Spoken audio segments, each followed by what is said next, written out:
Hello বন্ধুরা, গোপাল রান্নাঘর থেকে তোমাদের সাদর আমন্ত্রণ জানাচ্ছি। বন্ধুরা, আজকে নিয়ে আসলাম হচ্ছে আরেকটি ব্রেকফাস্ট রেসিপি, যেটা তোমরা সহজেই সকালবেলাও খেতে পারো বা ইভিনিংয়ে স্ন্যাক্স হিসাবে খেতে পারো বা বাচ্চাদের টিফিনে দিতে পারো। যারা ওয়েট লস জার্নিতে আছো তারা একটা ওয়েট লস রেসিপি হিসাবেও খেতে পারো। এটা কমপ্লিটলি অয়েল ফ্রি একটা রেসিপি, যেটা খুব সহজে বানিয়ে নেওয়া যায়। একঘেয়ে তো মানুষের খেতে ইচ্ছা করে না, ওটস মুদি অমুক তমুক। আর আজকাল লোকে অয়েলের কনজামশনটা বেশি একদম কেউ পছন্দ করে না, তাই প্রত্যেকেই চেষ্টা করে হচ্ছে সকালবেলা একটা অয়েল ফ্রি বা একটা হালকা নাস্তা বা রেসিপি ফলো করতে। তো এর জন্যে আমি আজকে যেটা নিয়ে এসেছি সেটা হচ্ছে সুজি দিয়ে তৈরি একটা নাস্তা বা সুজি দিয়ে তৈরি একটা রেসিপি, যেটা বারবারই বলছি, যেটা ব্রেকফাস্টেও নিতে পারো, এটা তোমরা ইভিনিং স্ন্যাক্স হিসাবেও নিতে পারো, টিফিনেও দিতে পারো, অফিসের টিফিন বা স্কুল কলেজের টিফিন হিসাবেও তোমরা দিতে পারো। তো এর জন্যে আমাদের দরকার হচ্ছে সুজি। তো এই সুজিটা কিন্তু তোমরা মোটা দানার সুজিও নিতে পারো বা পাতলা দানার সুজিও নিতে পারো।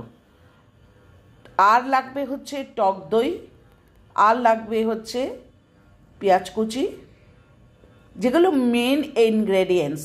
এটা তোমরা টমেটো সসের সাথেও পরিবেশন করতে পারো বা তোমরা একটা চাটনি, যেটা আমি দেখিয়ে দিচ্ছি, সেটা সহযোগেও পরিবেশন করতে পারো। এর জন্য আমি প্রথম একটু পাতলা দানার সুজি নিচ্ছি, এটা মোটা দানার সুজিও নিতে পারো, এই 1 কাপ।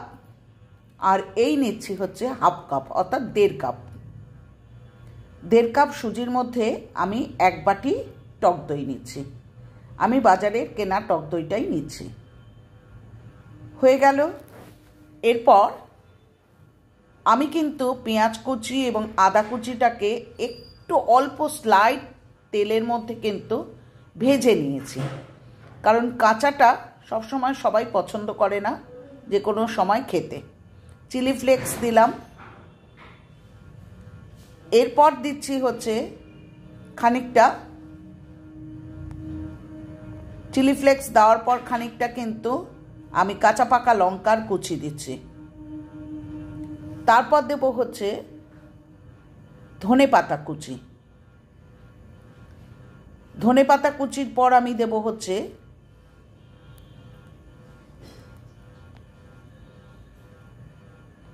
লবণ। এখানে তোমরা বিট লবণও ইউজ করতে পারো, আবার সাদা লবণও ইউজ করতে পারো, আবার দুটো হাফ হাফ করেও দিতে পারো। আর দেবো হচ্ছে একটু চিনি, স্লাইট, খুব কম। জলের কোনো পরিমাণ হয় না, বারবারই বলছি, এটা নিজেরা নিজে বুঝে কিন্তু দিও। এখানে দিলাম খানিকটা সাদা জিরে। হয়ে গেল। এবার এটাকে ভালো করে মিশিয়ে কিন্তু আমি 10-15 মিনিটের জন্য রেস্টে রাখবো। একটা চাটনি করে নেব, তার জন্য ধনে পাতা 1 কাঠি নিয়েছি, 2টো কাঁচা লঙ্কা, একটু আদার কুচি, একটু রসুনের কুচি। এটাকে নুন চিনি সহযোগে পেস্ট করে কিন্তু ওপরে একটু লেবুর রস দিয়ে দেব। এরপর 10-15 মিনিট বাদে ফিরে আসলাম এবং এই সুজির ব্যাটারটার মধ্যে একটা ইনোর প্যাকেট দিয়ে কিন্তু তার উপরে একটু স্লাইড জল দিয়ে দিলাম।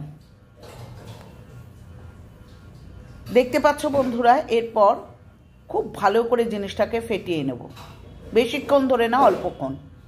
একটা থালা নিয়েছি, তার মধ্যে তেল ব্রাশ করে কিন্তু আমি সুজির যে ব্যাটারটা তৈরি করে রেখেছিলাম, সেই সুজির ব্যাটারটাকে কিন্তু আস্তে আস্তে পুরোটা এই থালার মধ্যে কিন্তু ঢেলে নিচ্ছি। এখানে তোমাদের যদি ধোকলা প্লেট থাকে তার মধ্যেও তোমরা দিতে পারো। ধনেপাতা কুচি করে রেখেছিলাম, সেই ধনেপাতা কুচি কিন্তু আমি ওপর থেকে খানিকটা গার্নিশ করার মতো করে দিয়ে দিচ্ছি। এরপর সব জিনিসটাই তো দেখতে সুন্দর বা খেতে সুন্দরের উপর নির্ভর করে। আমি ওপর থেকে কিন্তু একটু কাশ্মীরি লঙ্কার গুঁড়ো দিলাম, তাহলে কিন্তু বেশ কালারফুল দেখতে হয় জিনিসটা। আচ্ছা, এখানে তোমরা কি ব্যবহার করবে সেটা কিন্তু তোমাদের নিজেদের ইচ্ছার উপরও নির্ভর করে, অর্থাৎ গার্নিশিংটা তোমরা কি দিয়ে করবে।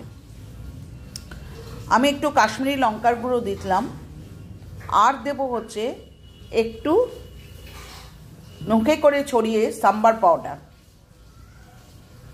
এখানে তোমাদের সাম্বার পাউডার যদি না থাকে তোমরা কিন্তু পাওভাজি মশলা বা ম্যাগি মশলাও কিন্তু দিতে পারো। ওই যে বললাম নিজের পছন্দ অনুযায়ী।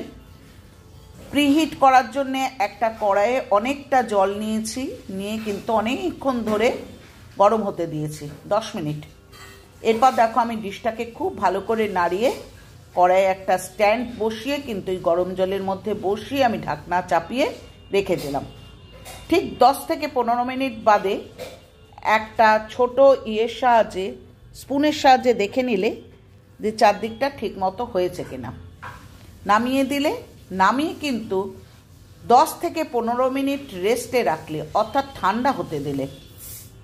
গরম অবস্থায় কাটতে যেও না, সমস্তটা নষ্ট হয়ে যাবে। 10 থেকে 15 মিনিট রেস্টে রাখার পর তোমরা কিন্তু এটাকে কেটে নেবে। কাটাটা কিন্তু যে কোনো শেপে কাটতে পারো, অর্থাৎ ট্রায়াঙ্গুলার শেপে হোক বা স্কোয়ার শেপে হোক বা রেক্ট্যাঙ্গুলার শেপে হোক, যে কোনো শেপে তোমরা কেটে নিতে পারো। ঠিক আছে বন্ধুরা, আমি কিন্তু এখানে ট্রায়াঙ্গুলার শেপে কেটে নিচ্ছি। এটা একদম একটা হেলদি রেসিপি, খুব সহজেই করে নেওয়া যায়, খেতেও যথেষ্টই সুন্দর লাগে। আচ্ছা, এখানে আরেকটা কথা বলার, তোমরা কিন্তু প্রথমে ডিশের চারপাশটায় যেভাবে কেক করো,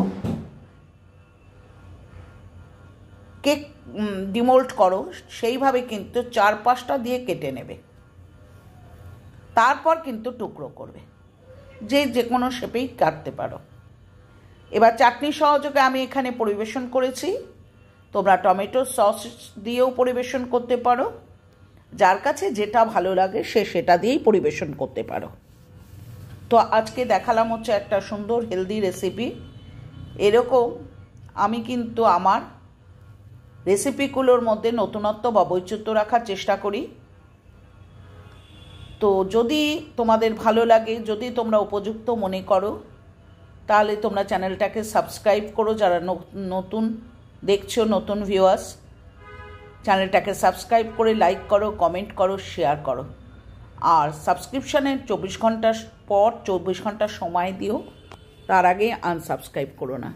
আর পুরনো বন্ধুদের বারবারই বলছি, তোমাদের কাছে অত্যন্ত কৃতজ্ঞ, অত্যন্ত মানে এটা আমি ভাষায় বলতে পারবো না যে তোমরা এত সুন্দর ভাষায় আমাকে মোটিভেট করছো। সবাই সাবধানে থেকো। আজ আসি, টাটা।